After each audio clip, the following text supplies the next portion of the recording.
Anyway, let me have my biggest interview. Hello, Honorable. Hi, morning, Emefa. Morning, Jay. Before I even get up close, what do you think of this? Yes. A woman proposing to a man. I think we live, let me say a very good morning to our viewers. I think we're living in an increasingly liberalized society. Yeah. We've got traditional perceptions and customs where it's more of the man who does the proposals. But I think that we're getting to see a lot more liberated women who go after what they want.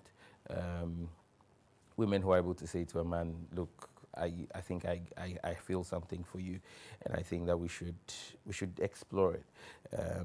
Even in relationships, you have women who are taking a lead role when it comes to issues of intimacy and all, and initiating stuff. I think that it's going to take some time for the full cultural evolution, because still you have guys who, when a lady walks up to them, think that, oh, okay, that's a slut, that's a cheap woman who is throwing herself at me. Or if you find yourself in a place like where I find myself, okay, what's up here? This is a trap, you know. And so you have all of those nuances to deal with. But I think that with time, we will get to that, our society will get to that place where it's not out of the place for a woman to be able to approach a man and say, I feel something for you. Women are human beings also. They have feelings. If a man has feelings, and it's okay in society for him to be able to express his feelings towards a woman and say to her that I think that I want to explore this with you, I don't think the woman is less a human being in also having those same feelings and being able to say to the man, look, I want to explore with you, especially when you're looking at successful women. One thing I've realized is very successful women are very lonely people many times, because you realize that most guys are intimidated by her success and intimidated by the kind of power she exudes, or her economic mind or stuff like that. And so you realize that many times, many of these very pretty, successful ladies do not have people like really in their lives, you know, because everybody's running away from them. What size are you using? Well, this is from just regular conversation. What he's saying. Some you men know, are intimidated by men are women intimidated who by are it. You know, positions, he looks at the car he's driving, looks at what she's driving, and he's Yeah. intimidated by it. For some people, also, it could be a turn on. I mean, he'll go after her. So. You a little bit. How did you propose to your wife? I was just going to ask him the same question. Interesting. I met my wife when I was doing national service, some 12 years ago. I did my national service late.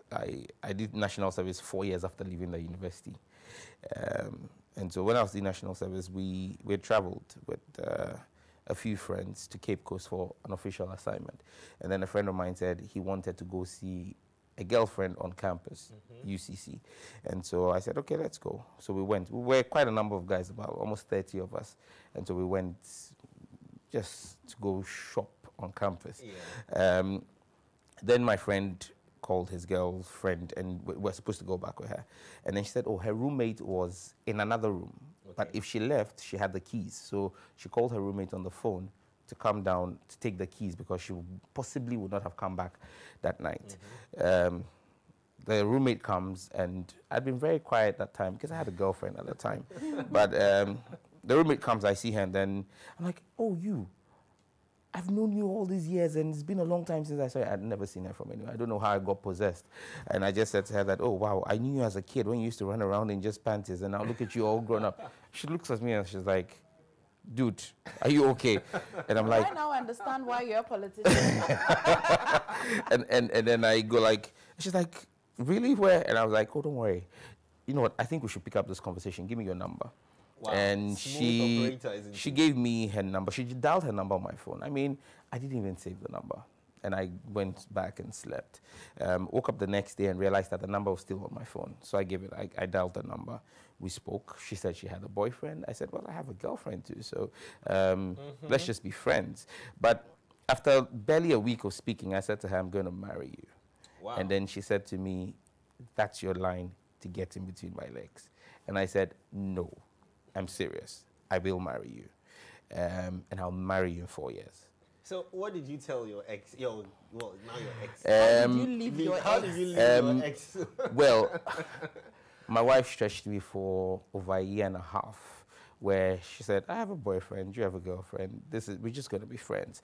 And then when I thought I was done with everything, and I said, look, I'm serious. I need you to leave your boyfriend and give me a serious chance. Give me a serious chance. And she didn't, she was like, well, you have a girlfriend. I was like, okay, so wait. And so I copied President Rawlings, who fired Victor Smith on the phone. And so I called my ex up on the phone and said to her, you know what? I think this is not working. I think I found somebody I like. I told and you so, I went to this. You see? And Okay. so, and so I broke up with her in front of my wife. And my wife was gobsmacked. She didn't believe I'd done that. And I said, okay, your turn. Now I'm single. Your turn, get single. So you call your boyfriend? Oh my goodness. You know, and well, the rest is history. We are married 7 years now and going on 8. So yeah. 7 years. Congratulations. Thanks. In your political world, does she sometimes oppose to some of the, the things you experience? First of all, is she a member of the NDC? Is she an NDC member?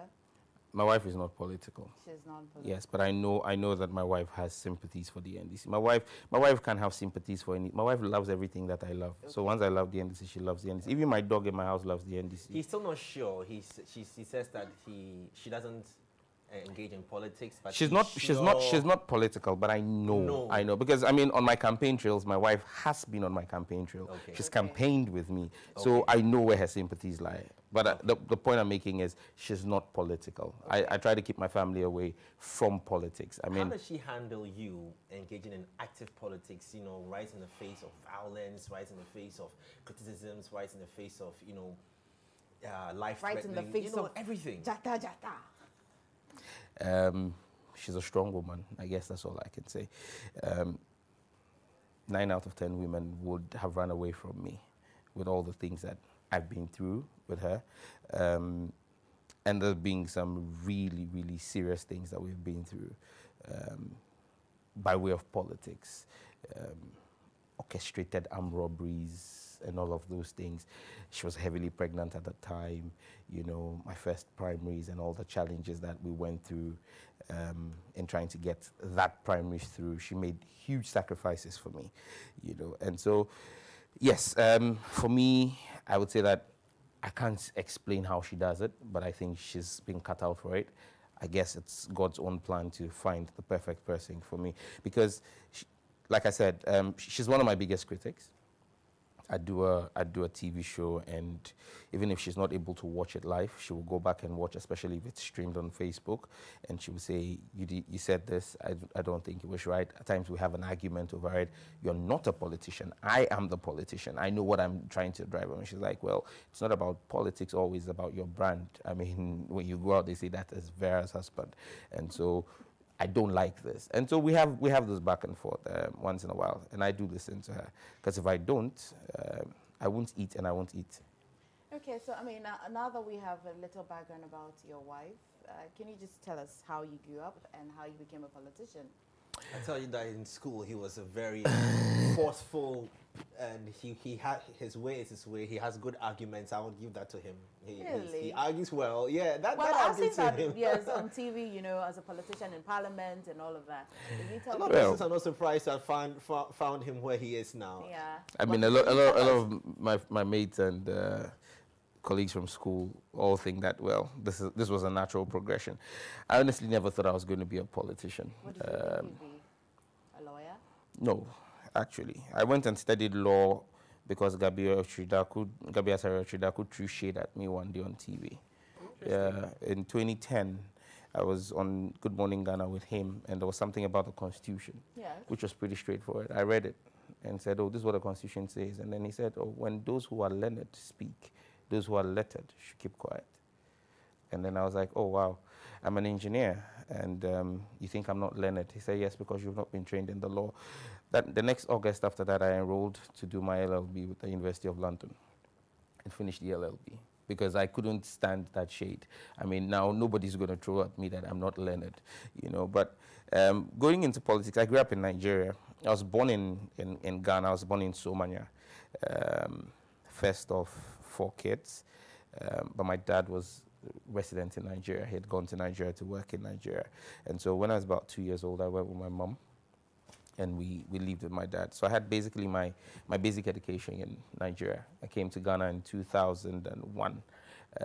We used to come home intermittently, but I came to Tech in 2001 to do agric engineering. And when I finished in 2005, I looked at it. I went back briefly for like 6 months, and I said to my parents I was coming back here. Growing up as a kid, I wanted to be a pilot. I wanted to be a pilot, then I wanted to be a gynecologist. How on earth, with such contrast? Gynecologist, pilot? Gynecologist because of what my mom told me, the circumstances surrounding my birth. Okay, I mean, my mom had been married for 7 years, no kid. She had challenges with miscarriages, fibroid, and she told me how a gynecologist was the one who took her through the surgery, fibroid surgery, and then put her on the regime that got me pregnant and made sure he stood by her through the 9 months and ensured that I was born. And then I felt that, I mean, when my mom told me the full story, I felt that, wow, that's a cool thing. I mean, being able to give a woman joy, because that could have cost my mom her marriage. And so I said, well, if I could be a gynecologist and help women, I mean, I know people have different reasons for wanting to be a gynecologist, but for me, that was the main motivation.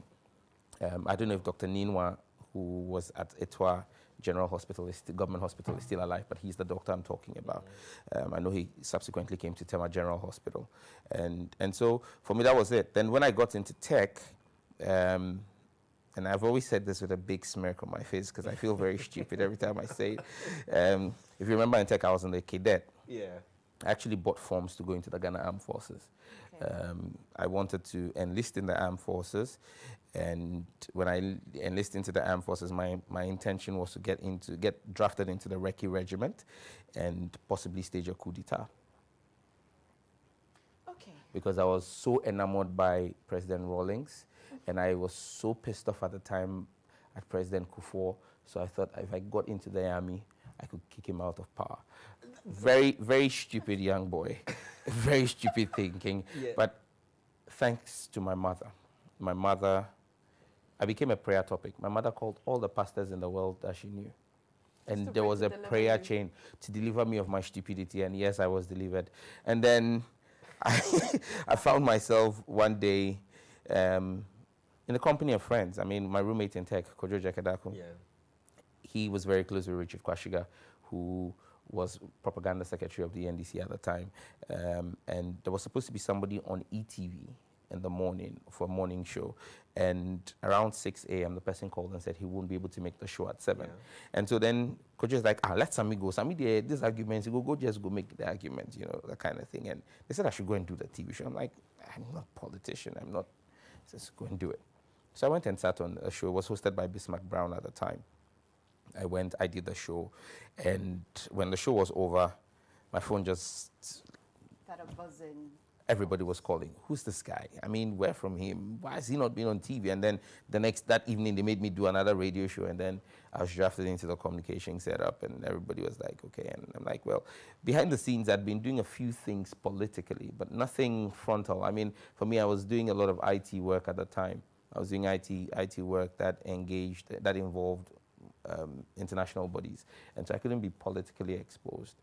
But being on TV cost me those contracts anyway. Yeah. They didn't renew my contracts. They said I'd become politically exposed, and well, then take a dive. You mentioned the connection from Kojo, your roommates, and then it's spearheading you into this area. I'm tempted to ask you about what generates your interest into selecting a political party. Why you chose the NDC. But we'll focus on that when we come back after a quick break. Don't go away. We are still in conversation with Sam Shatta George. Emefa is still here to ask him about... yes, we're going to work our way from Ningo Pram Pram all the way to the Airbus. Stay with us. We'll be back shortly. Because of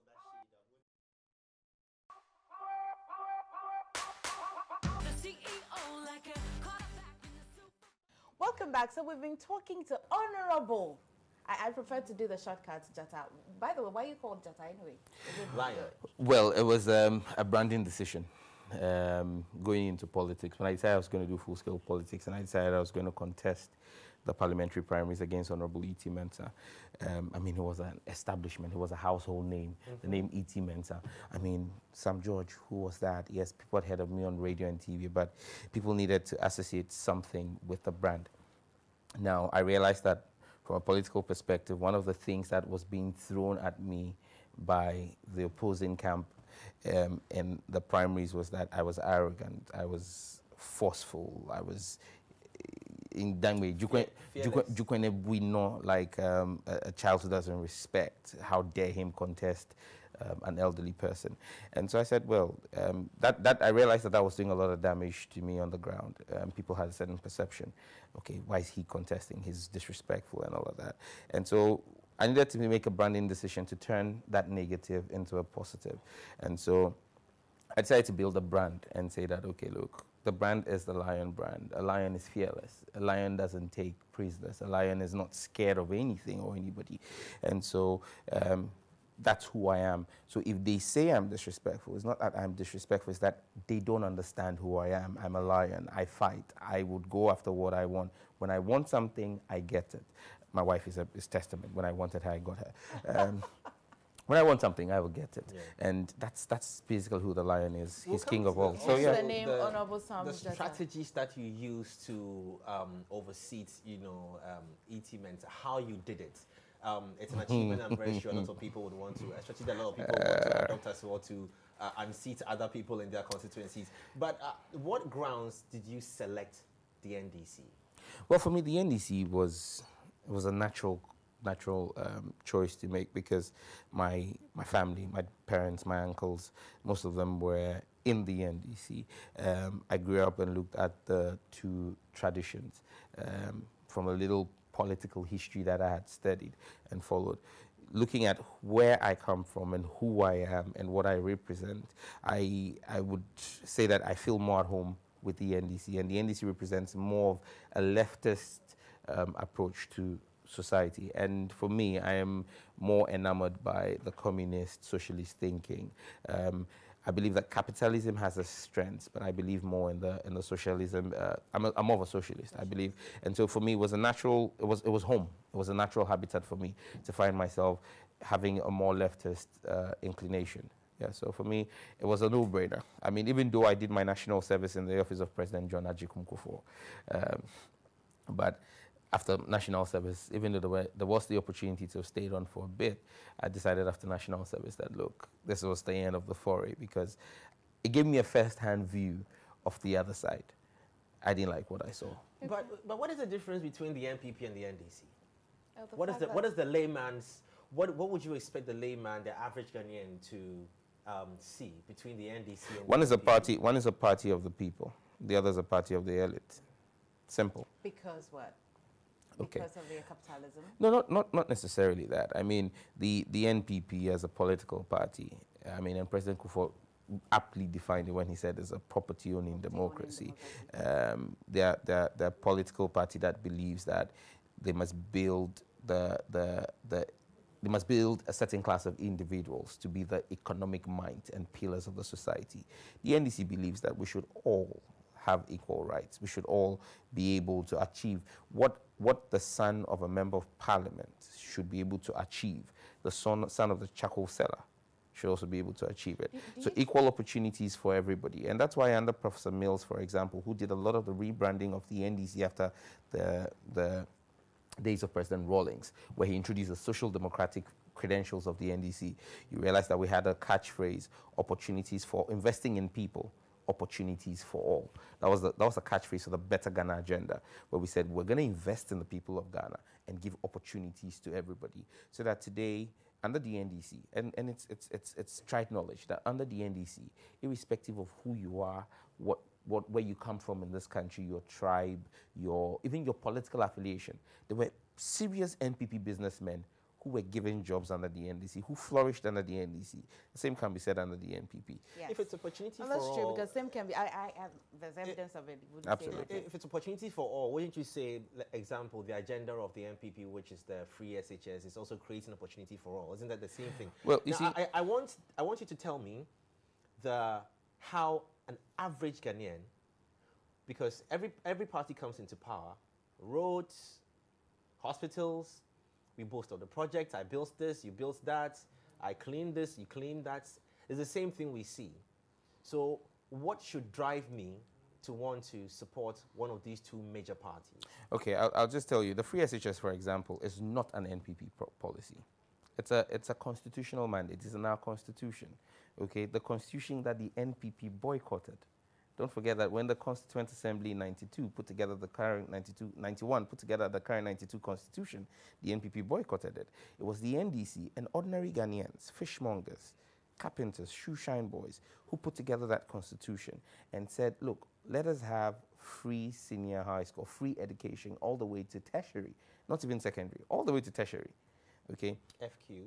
The F cube is basic, Okay. but if you take, I think it's Article 25 or so. If you take it, it's ABC. A talks about basic education. It says free, compulsory, universal basic education. Then when it goes to secondary education, which is the SHS, it says that it must be made progressively free, subject to availability. Yes. Then when you go to tertiary, which is C, it also makes the same definition. It must be made progressively free, subject to availability. So you realize that the framers of the Constitution premised the second cycle and tertiary education on availability. And that's where this government has failed. Because, you see, they weren't part of the crafting of the Constitution, and it is actually not their natural habitat. They've messed up the implementation of the free senior high school. And that's how come President Mahama says that when we come into office, God willing, on the 7th of January 2021, we're going to implement it, we're going to review it and implement it right as the framers of the Constitution wanted. So are you in any way suggesting that the group of persons, the carpenters, the shoe shine, the chop bar owner, these persons that came together to put together the 1992 Constitution didn't have members of the NPP? The NPP officially announced a boycott and said none of their members will take part in it. So now the Constitution, as far as we're concerned, the NPP was not part of it. It was only based on. It was based. Okay. Anyway, let me just work. and let me just clarify the issue on the reviewing of the free SHS. Take, for example, the issues of double track that you have today. If the classroom blocks that were started by President Mahama, the E-blocks, had been a priority for this government and they had completed it, you wouldn't have the double track system. And that's why President Mahama said, let's build the classrooms. When we build the classrooms, then you would have the kids in school completely, because now you have an educational system that's been messed up. The gold track, they were in school for 3 weeks. I mean, we've all been to school. Which term did we ever go to school for 3 weeks? That is the level to which we've dropped our educational system. And so you need to have these kids. There's a minimum number of contact hours that must exist between school kids and the tutors for you to have a certain level and quality of education. If it's spread across regardless, you can still How do you spread it across? Because the first term has ended. They're not going back to continue first term. They're moving to second term. So it means that the curriculum for first term for the gold track was done in 3 weeks. 3 weeks. It's not possible. It is not possible, my dear. I mean, realistically, we've been in school. How do you possibly do what ought to have been a 10-week term in 3 weeks? Okay, what happens to these kids? Let's jog around your constituency. Let's jog around your constituency. So there's been reports of your young girls in the constituency. Yeah. You know, this high rate of teenage pregnancy in the constituency. I actually heard you on news last time, you know, advising people not to deceive young girls into their rooms. How come it's been the rise, and what particularly are you doing about it? Well, under my term in the past 3 years, it's actually dropping. In 2017, when I became MP first, it was the prevalence rate was quite high. We had about 35 cases of young girls in school dropping out of school. But last year, 2019, the figures have dropped to 12. So at least you realize that there is a progressive work. For me, the vision is to have zero. No girl must drop out of school. I'm working closely with my district director of education to ensure that we do a lot of sensitization work for the girls, ensuring that they stay in school more. The number of NGOs we've engaged that have come in and are doing mentorship programs for these girls. I'm working closely with the law enforcement in my constituency to ensure that even though at times families want to settle this out of court, we try as much as possible to take some of the cases to court and get people handed down custodial sentences for putting girls under the age of 18 in the family way. Again, I've instituted an MP's prize for best graduating female student to act as a motivation for these girls. And currently we're paying school fees for about 117, if I'm not mistaken, at the last count. people in my constituency, and about 40% of that is female students. In fact, for me, I prioritize female students in both tertiary and secondary education when I'm paying school fees. If I have 2 requests and there's a guy and a girl, and I can take care of only one, I'll take the girl. Okay. Because for me, I believe in the words of our great. Educate a girl. Educate a girl, you educate a nation. Yeah, actually, it's very right. Mm-hmm. But finally, I have the moving away feminist from on my politics side. before I get personal, moving away from politics before I get personal. Now, the incidents that happened at the Ayawaso Wogon constituency, this is not the first time we have had some sort of, misunderstanding or a non-peaceful election. I wouldn't say that this country is noted for non-peaceful elections. Well, just for that. Yeah, you people have handed power peacefully since 2000, from 2000 till now. I know peacefully. Do you not think that you're getting too personal because of your position? Because we've had people who are of the lower standard, all right, who probably might have been affected that way. Okay, you see, it's not necessarily about my position. It's not necessarily about who the person is. What happened to me, if it happened to any other ordinary citizen of this country, is wrong. It must not be allowed to happen. And that's the more reason why we will fight this, to ensure that it serves as a deterrent, so that no other person ever tries to do what happened in Ayawaso West Wogon to any ordinary citizen. And let's not get it twisted. I wasn't the only person who was assaulted at Ayawaso West Wogon. Okay, at the last count, 27 people were injured, and those were the people who were injured and went to report. But if you watch the videos, you realize that more than that number were beaten and assaulted by people. Again, Ayawaso West Wogon has been a watershed because nothing of that nature has ever happened. True. In previous by-elections, you may have seen 1 or 2 instances of violence between party officials or party executives or party followers. So you see NDC people, NDC boys and NPP boys clashing. And then the police comes in, the state comes in, and the state brings law and order, arrest all of them. And then after the elections and tensions have calmed down, the parties go and bail their people. What happened in Ayawaso West Wogon was not a conflict between political parties. Okay. It was the government, the state arming hoodlums to come and attack unarmed citizens. That is something we've never seen before, because now it was people wearing national security uniforms, legally holding weapons. I'm a licensed weapon holder. I had a weapon that day. If it was ordinary citizens who had attacked, I would have been within my rights to defend myself and pull a weapon. But because they were state officials, if I'd pulled a weapon, I would have been said to have been pulling a weapon on state officials. And so you put the ordinary citizen at a disadvantage. And that's why we're saying that never again should we have the state arm hoodlums to attack unarmed citizens. I'll hold you on right there. In the interest of time, I just want to sway away from the heat, and then let's drop it down. Can you sing any love song? This is the only time I can get him. I won't get him again. The next call would be a you'll pay a price for this. We are in an election year. What is your favorite love song? It's Valentine's season. I've got quite a number, Charlie, and all of them have just disappeared from my head. Because we've got to compare to tune I know something that's keeping your mind, the Airbus. I'll make love to you. Uh-huh. I really hear your production people shout. So you enjoy. You enjoy. That's great. Nah. The rest of the words are. It's prime time TV. Let's get you home real quickly. What is your favorite meal at home? Jollof with aponche. The type from Burkina and Mali that smells. I like that. The type that when I finish eating, and when I'm eating the jollof, it must have a lot of pepper and it's hot. And I eat it with my hand. And when I finish, even after washing with the liquid soap, you do need to smell that you are young, and I'm very sure there are a lot of other young people out there who drive some motivation from you as well. Before you just sign out to here, I just want you to share a few words to a lot of the young people out there who follow, not because of politics, but because of the other side of you, the entrepreneurial drive of you, the lion in you that gets what you want. Well, I mean, and you rightly put it, I've got young people who tell me, look, I'm MPP, but I find a certain connection with you. Look, as young people, and I'm quite young. I turned 35 like 2 weeks ago. Okay, and for me, one thing I want to tell people is, look, we always told that the future is for the young people. No, today is ours. It's not tomorrow. The future is for our kids. Today is ours.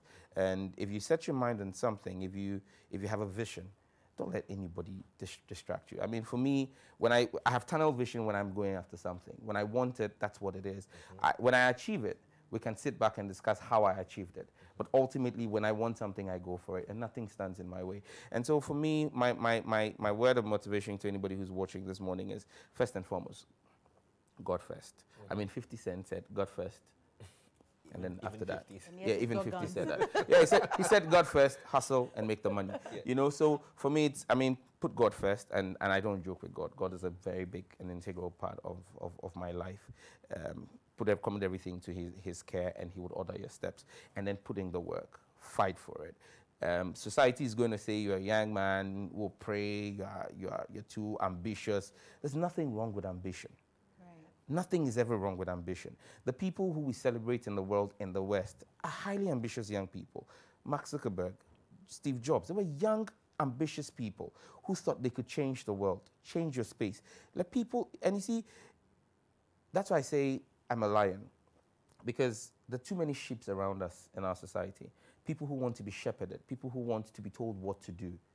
Tell the world what you want to do and do it. It's fine to be odd. It's fine to be unique. It's fine to be different. There's nothing wrong with being different. Okay, people want to fit in. I always say when I walk into a room, I want to stand out. I don't want to fit in. I don't fit in with a crowd. Okay, because then I'm normal. I'm not normal. I'm unique. Okay, you may call it abnormal, but I've got two questions for Sam. Two interesting questions. Okay, shoot. One, if you were in a position to either put Shatta, Wale and Stonebwoy back on the VGMA, no, this is a trick question. Would you want the ban lifted off them to be brought back on the VGMA, or would you say that they have to be punished for what they did? Both of them are my friends. I mean, and last year, my birthday last year, Stone actually passed through a surprise birthday party my wife did for me. This year, when I did a donation in school, I danced to Shatta's song. I mean, they're both very good friends. And I think that the young men who had gotten carried away with society and the kinds of feeding into the beef thing that we did, but I think that both of them have calmed down and wisdom has prevailed. And so I think that the organizers of the VGMAs, they should consider lifting the ban. The two fantastic acts for Ghanaian music. Taking the two of them out of Ghana music, it leaves a tunnel vision. It's like you're just making it something about Sarkodie and the rest. I mean, let's have Stone and Shatta in there. That's one. Okay, so one word for me. Yeah, just this one would be one word from. Considering the fact that you're pained by what happened at the Yawaso Wogon, would you assure us of a peaceful election? Considering what Muhammad said recently, are you assuring us of a peaceful election this year? The ultimate responsibility lies with the president. He's commander-in-chief of the armed forces. You as an opposition party, as an opposition party, we will take our security into our own hands because we don't trust the president. Amazing comments. Would you want to be president someday? A member of parliament. That's my mandate today. Would you want to be president someday? I am a member of parliament and I serve my people. And my steps are ordered by God. Would you want to be president someday? I am a member of parliament. I serve my people. And my steps are ordered by God. Barack Obama was, well, I mean, Donald Trump was heavily criticized on social media with regards to the attack on Soleimani. Is it Soleimani as well? Yeah. Because he rolled back years back, and in a tape he said that Barack Obama was trying to use that to, get some more. So we'll come back to this 20 years time. We'll be here right here. And I'll remind you that I said my steps are ordered by God. Thank you so much, Honorable Sam Jatta George. Thank you. Hello to your wife. Yeah. And next time we get to enjoy some jollof, maybe. Come home. And my wife makes the best jollof. She's an everywhere woman and she just knows how to do it. Number nine, ladies rock. Strong. All right. We have the love song for the day. Enjoy.